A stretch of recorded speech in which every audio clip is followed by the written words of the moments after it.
Happy Patch Tuesday, everyone. First Patch Tuesday of the year 2024. Can you believe it? We made it. We made it past exciting. Christmas, made it past New Year's. Nothing too major was dropped, right? I don't necessarily think anyone ruined Christmas this year, so it's exciting to see. First year in a long time. I think I remember that, we weren't having some kind of emergency meeting like the day after Christmas where we're, scrambling to purchase something that needs to be purchased in 2 weeks because someone did something they're not supposed to. Anyway, happy Patch Tuesday. Thanks for joining us again for our third iteration of this, and welcome back if you're a longtime listener to our ramblings around vulnerabilities.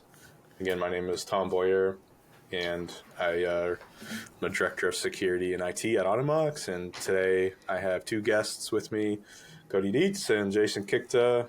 You want to introduce yourselves? Yeah, I'm Cody. I'm team lead of security engineering here at Automox. Hi, I'm Jason Kikta. I'm the CISO and Senior VP of Product here at Automox. And if you're listening to this, not on YouTube, Jason has a serious mug that he's drinking coffee from today. Look at that thing. That is... Best dad ever. That is a mug of mugs. With a monster truck. This is pretty amazing. I don't want to brag, but this might be one of the greatest coffee mugs that I own, which is saying something. Probably the best one I've ever seen. Love it. Love it. So, yeah, digging through the patch notes for today, for Tuesday, and there are some good ones. Some surprising ones. Surprising to be that we're seeing them in 2024. Surprising that we're seeing them in general, honestly. But, yeah, some good stuff. I think the first one we want to talk about today is CVE 2024-20674, which is, according to the title, Windows Kerberos security feature bypass vulnerability. Woo!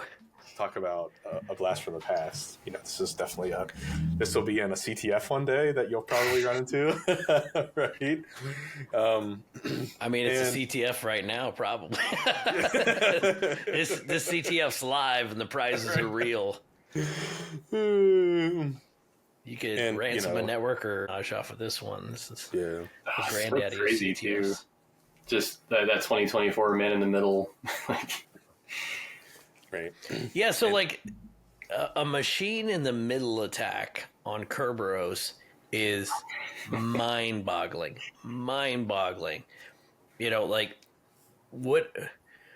First of all, being vague and saying security feature when you're talking about Kerberos, which is at the heart of Active Directories, that is Active Directory. That's the authentication mechanism. But then to just be like, oh, and you can machine in the middle of it. Whoa, right? That reflects a pretty fundamental breakdown in how the entire protocol is supposed to work. So I'm actually having trouble wrapping my head around it because this one is just so wildly dangerous and just so fundamental to what Kerberos does for authentication. Yeah. And, the other sentence in there, or other local networking spoofing technique, right? Yeah, and, this is one of my complaints with CVSS scoring. Not that there's a flaw in the system itself. I think it's fair on the surface to say, hey, if something is local to your network, that is less dangerous than something that is, remote. You could just do this out over the internet. Right. But I think what is lost on too many practitioners, even security practitioners, is how quickly local can turn into remote because there's a secondary spoofing thing, or, you can, depending on the complexity, and I think this one has low complexity, the fact that you can potentially have it relayed by something else. Like there's just, that comes with a lot of asterisks behind it, and it really makes me nervous when I see like, no, don't worry, it's local. Like,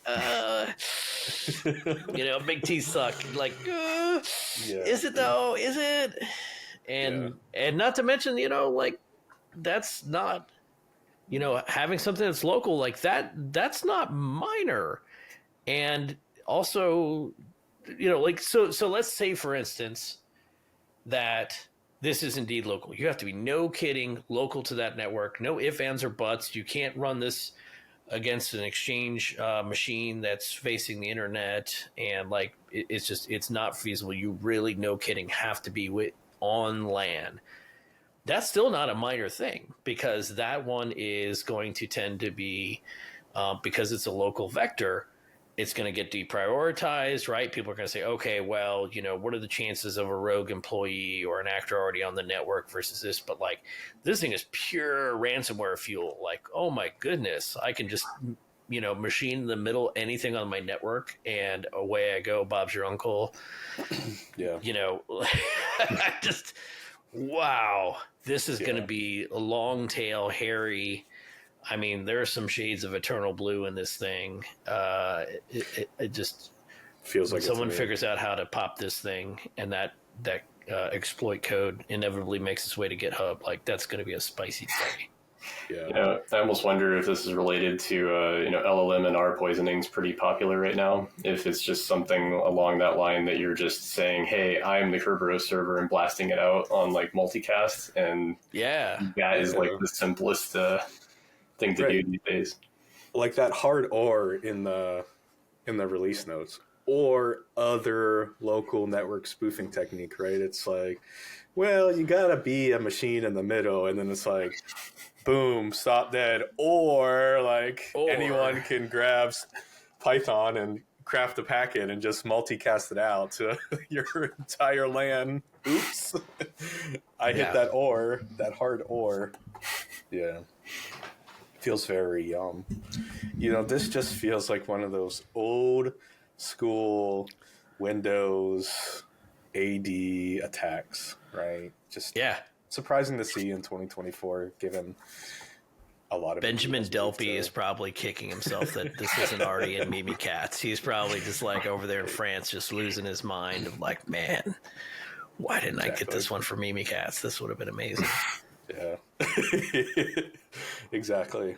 And it, how does this apply to whatever they're calling Azure AD now, Entra ID or whatever, right? I'm sure that's not impacted, but I feel like a lot of it should be taken into consideration, right? Like, if I don't know that we can take that for granted if you're running a hybrid environment, right? If you're running a hybrid environment, you could still attack the local AD, and now you have elevated privileges, and that might get you closer to some of those SaaS and PaaS assets that may be managed by Entra ID, or even by another identity provider. Like, once you sort of unlock that, higher level administrative access in the network, there's not a lot that's beyond your reach at that point. So this is really, really dangerous to pretty much everything you own and control, unless you have just really top notch, and I'm talking world-class network segmentation and, least privilege controls. Yeah. Just, you could always move to Mac, right? Because they don't get viruses. Cody, like, I feel like, am I losing my mind, or has there been a run of things, not precisely like this lately, but what's old is new again? It seems like people get in this mindset of like, oh, well, we've pretty much run this category to ground. Now people are on to other things for exploitation, and so we don't have to worry about that anymore. But then it seems like they always come around again. Am I wrong on that? No, yeah. I mean, you can see a lot of CVEs that kind of harken back to like Windows 2000 exploits nowadays. Like you said, I think a lot of it's just people are developing now in a different way, and they're so abstracted from some of the things they used to have to do. And they're trying to take for granted third-party solutions, and those third-party solutions are failing. Or the third-party library that's supposed to solve this thing, you know, they're moving to things that are too nascent, and you know, it's just kind of they're reliving a lot of these same core bugs in the software, and yeah, it's a little hard to.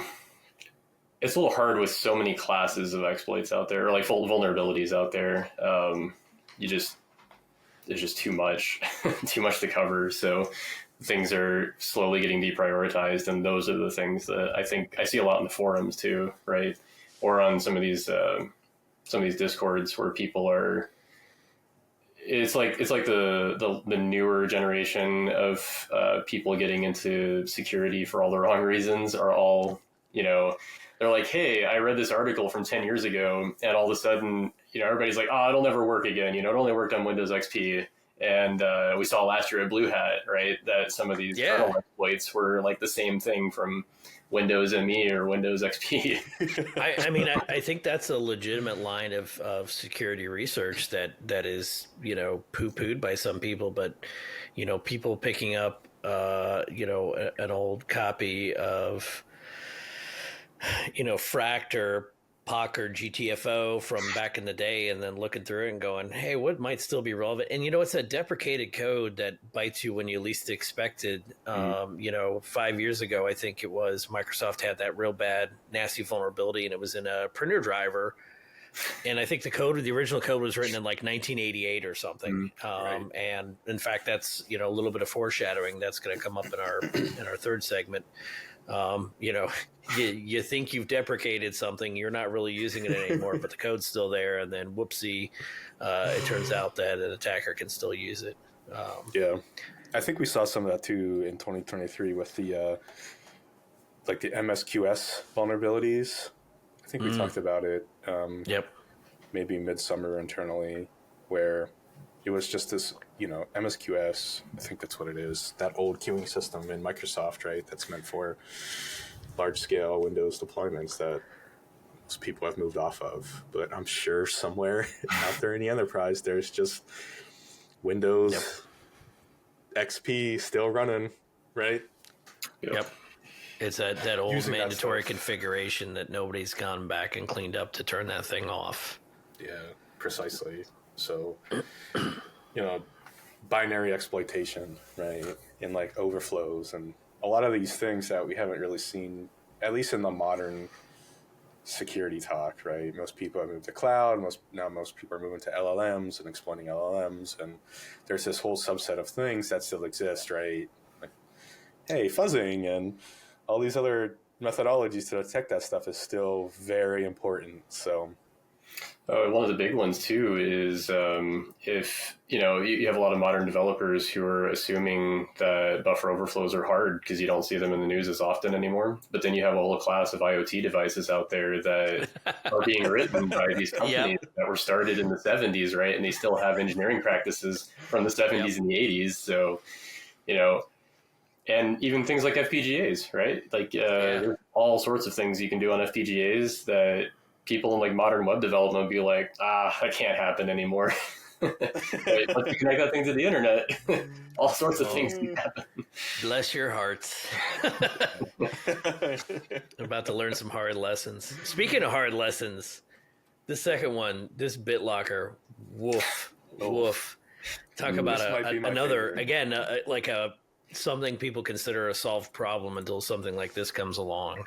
You know, I remember when the number one cause of security breaches was, you know, basically employees leaving laptops in cabs and on trains and airplanes and stuff. And now here comes this one. Tom, do you want to cue this one up? Yeah, so what Jason's kind of talking through is CVE 2024-20666, which is a BitLocker security feature bypass vulnerability, which that might be the worst description I've ever heard, given the fact that like BitLocker has one security feature. It is the security feature.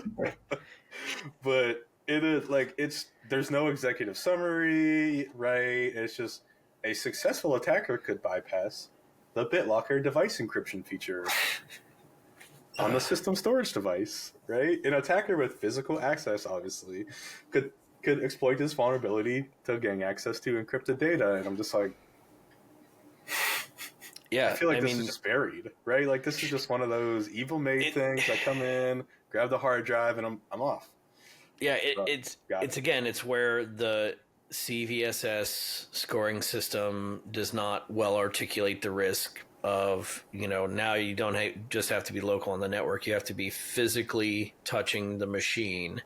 So that is that's a high barrier for remote ops, but it really depends on what your threat profile is, and attack complexity low, privileges required low, user interaction none, but CIA impact, confidentiality, integrity, availability high. Woof. So that sounds like the exploit code's unproven, but it sounds like there is a potential way to just bypass BitLocker altogether and unlock an encrypted hard drive. And again, people have become so reliant. Like, it's not just about the so-called evil-made attack of you leave it in a hotel room and now a member of the housekeeping staff comes in and plugs in a thumb drive and steals all your data, or you leave it in a public place, or Starbucks and you go to the bathroom, and that sort of thing. It's not just that threat, to be clear, because so many modern corporations that have travel laptops, have hybrid or remote workforce, rely on BitLocker and File Vault and all these hard drive locking technologies for their remote wipe, right? Because it's better than a remote wipe. It's reversible. So if you inadvertently, issue the command to the wrong laptop, you don't wipe out the CEO's hard drive. You can say, whoops, I didn't mean to fire you. I meant to fire Jason. So here's your new BitLocker key, and the CEO's back in, and you don't end up with 2 firings that day instead of 1. This is critical to that. So this isn't a matter of people physically penetrating your building to get in. This could be a disgruntled employee who wants to get back into their files, and now they can, shut off the Wi-Fi, unplug the Ethernet cable at their house, boot this thing up, take all their drives off, wipe the hard drive, send it back to you. You really would not really have a way to prove that they stole your corporate. This blows DLP out of the water. This is a big deal. Yeah, and especially how does this impact in the cloud hosting environments, right? Oh, someone walks in a data center, grabs some hard drives. What's the deal now? And how are they responding to that threat? We very much trusted BitLocker. It's almost gone. It's gone. You run BitLocker, you're good, right? You don't got to worry about losing your laptop or any of that stuff. And I can't even remember the last time I heard about BitLocker. BitLocker in the early 2000s, maybe 2005, 6, 7, around that time, right? When there was all that drama around BitLocker. I can't remember when, but this is just, I feel like it's almost a little bit buried in here. Yeah. Right. This is very Back to the Future, and I think because it's been a well-solved problem for so long that a lot of people won't truly appreciate the impact this can have, and the sort of nuances of various methods of exploitation. Yeah, almost what's old is new again. Yeah, I'm curious. I'm curious the fix. How are they fixing this, and what are the implications there? Yeah, do you have to re-encrypt hard drive? I hope not. I really hope not. Yeah, or are they changing the fundamental operations within BitLocker? Right? And then how long's this been in here? I just feel very uneasy about this, just given the lack of information, how it's kind of just put out there without much, so much workaround mitigation. There's not very much an executive summary, and just another one of those uneasy ones that I have. Yeah, executive summary none always makes me nervous. Right. And maybe this was a fuzzing one. They caught it in fuzzing, and they just don't have much information about it. But yeah, I don't know. I want to Spitballing believe. now. I don't know, Cody. What are your thoughts on how they probably came across this? Or I really hope it's through fuzzing and not through some researcher that was like, "Hey, I found this simple bit you could flip, and all of a sudden I've got all your data." funny story. So all your data are belong to us. Yeah, I don't know. Having interacted with the Blue Hat research team last year, they're pretty on point for finding things. So really hopeful it was, something that they just found, and that quick mitigation, hopefully. But that would jive with the exploit code maturity being unproven, right? Like that's the one glimmer of hope here is that. Sounds like something that you would do for a fuzzing result rather than or that a researcher found some exploit that was very inconsistent, maybe.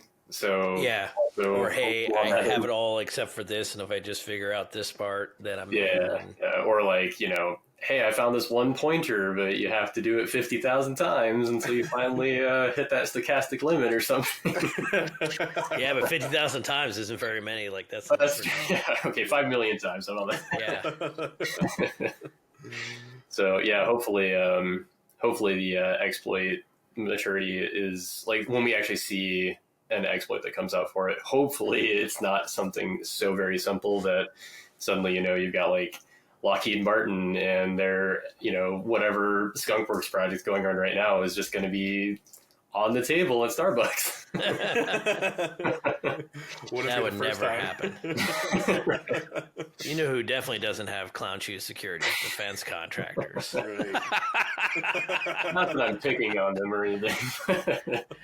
Woo! The things I've seen, the horrors. The horrors. Yeah. Speaking of horrors. Oh, this one is is a good time to talk about, not necessarily related to Windows or Patch Tuesday, but man, this Operation Triangulation thing is got to be insane. The most well-researched exploit that I've seen in a very long time. I think something that's really, we've been following pretty closely over the last, about really month or 2 months is kind of the newest zero-click iMessage attack, and walking through the exploit chain. It's called Operation Triangulation. So it was presented at the 37th Chaos Communication Conference. I think that's in Hamburg, right? And the researchers showed through basically 6 months of investigation, a new exploit, a new attack chain on iOS. And I think it impacted more than just iOS, right? Mac OS, probably Apple TV. I don't know who's exploiting Apple TV, but I'm sure it's all just reused all the way through. And I don't know if you remember Desktop, but... right? How many? 6 or 7 vulnerabilities, chained together 6 or 7 vulnerabilities with any... As one does.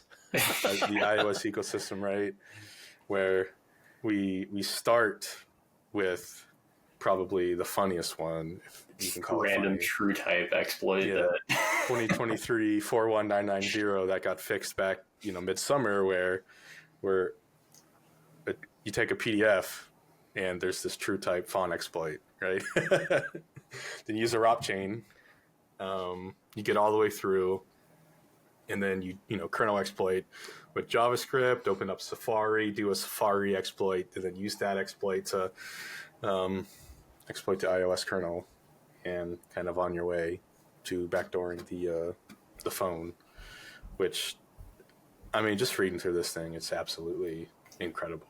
And I'm curious your thoughts too, Cody. Yeah, it's insane. And, that kernel exploit, they have 2 of them that span 5, I think, 5 different generations of processors. So, yeah, it's just crazy the complexity that went into this, or at least the research that went into this on, the threat actor side. whoever that may be. Whoever it may be. I mean, you know, you look at it and you're like, okay, this is chaining together, you know, a long series of extremely high dollar, high complexity, you know, 0-day exploits, and has an extreme focus on both cleanup and targeting to make sure it's really on the right device, the precise right devices, and only those devices. And it kind of screams out. It screams out who it is. You know, this is, you know, I have no knowledge of this from my days in government, but like, you know, this is Five Eyes hacking if I've ever seen it, because it's just, you know, those are their you know, the normal priorities of the exploits.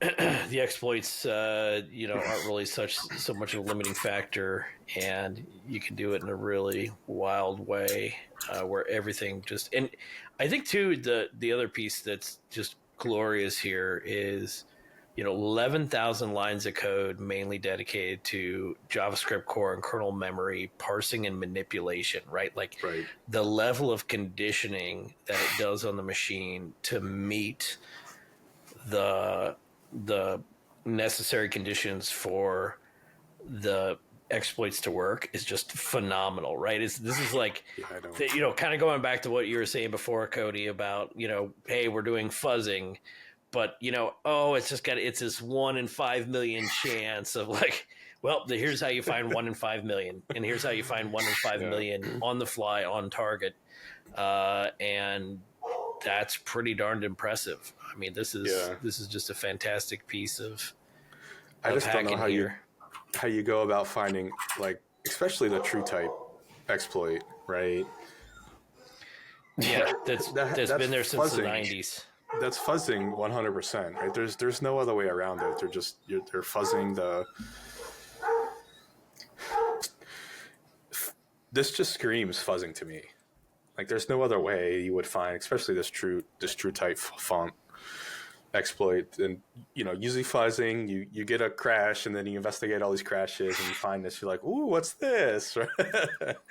If I send this data in a certain way, you know, I get an overflow or something, and it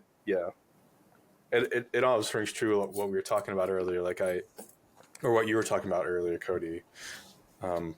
Kind of around binary, you know, exploitation and those sorts of things, where, you know, I think most of the industry has almost moved on, right, to more practical approaches to security, and there's not necessarily anyone except those with very vested interest in finding these type of vulnerabilities, you know, doing this kind of stuff, right? Like your mom and pop security shop is not kind of looking for crashes of this manner and investigating and contributing back to the kernel. Yeah, and your MSP sure isn't either. Yeah, like, and some of this is, you know, like there were a lot of these unknown hardware features, and Apple's notorious about putting, you know, debugging points and stuff on their hardware, or you know, stack smashing. He's pretty big in the Apple space, and he constantly finds, you know, new things related to like the Lightning chain and USB-C chain. And that just kind of screams this, right? Like you have somebody who like spent all their life probably working at Apple, and then went somewhere, not saying it did, but and it just screams that to me, that like somebody who had to have understood some of this debugging hardware, or, you know, even just like very specialized parts of the circuits. You know, like one of these, it's memory protection. A memory protection circuit, and it's not used by the firmware, you know, like any of the Apple firmware, and it's not used by any of the hardware registers. So it's just like this unknown circuit that randomly they were able to tap into somehow. So I honestly hope that was some guy with an electron microscope who was finally my day in the sun. Like, I have delivered. I told you this would pay off. All right, Larry, fire up your scope. That's right. This is budget victory for somebody. Yeah, no kidding. It's just, or, you know, corporate espionage, but Yeah, that's true too. You know, it's either somebody that had intimate Apple knowledge, or they had to have gotten like some subset of Apple schematics or something that was just undocumented to the world, and probably undocumented to much of the people in Apple. Is the way I'm reading it. So tinfoil hat commence. No, but you know, most of the CVEs that were chained together here were fixed, you know, midsummer. So mostly you're okay. But a lot of these that were released recently, the last couple of months, I think we talked about them last month, that were released by Tag, they had similar sounding, you know, exploit paths, and they sounded very similar to some of these. So I feel, and I think we talked about it last month as well, I feel like this is becoming way more common, especially in 2023. I don't think I've seen as many like zero-click exploit chains in iOS than I have in the last few years. And I think they're only going to become more common as more people shift over, right? I'm kind of tired of the Windows lifestyle and, you know, want to give Mac a try. And I can't imagine the care and feeding that went into this. Yeah, but the next one I envision is when Apple moves away from their SMS protocol onto that new one. I'm blanking on the name, but the one where it co-ops with Google, right? Yeah, like it's all together. What could go wrong? I think that's going to be the next big one. I mean, just typical SMS is pretty insecure as it is, but I feel like, you know, now you have kind of one protocol to fuzz, and you can really do some damage. Yeah, because at that point you're going to be able to hit, you know, a large swath of phones and every iPhone. So they're probably going to start chaining together that new messaging service into something like this, and we're just going to see like a whole new class of zero clicks through that. Yeah, 100%. Well, that does it for us today. This wonderful first Patch Tuesday of 2024. We thank you all for coming and listening to our ramblings around vulnerabilities. And we hope you all have a great 2024. And again, thanks for listening. Any parting words, Cody or Jason? Parting words. Fuzz your stuff. Fuzz your stuff. Fuzz your stuff.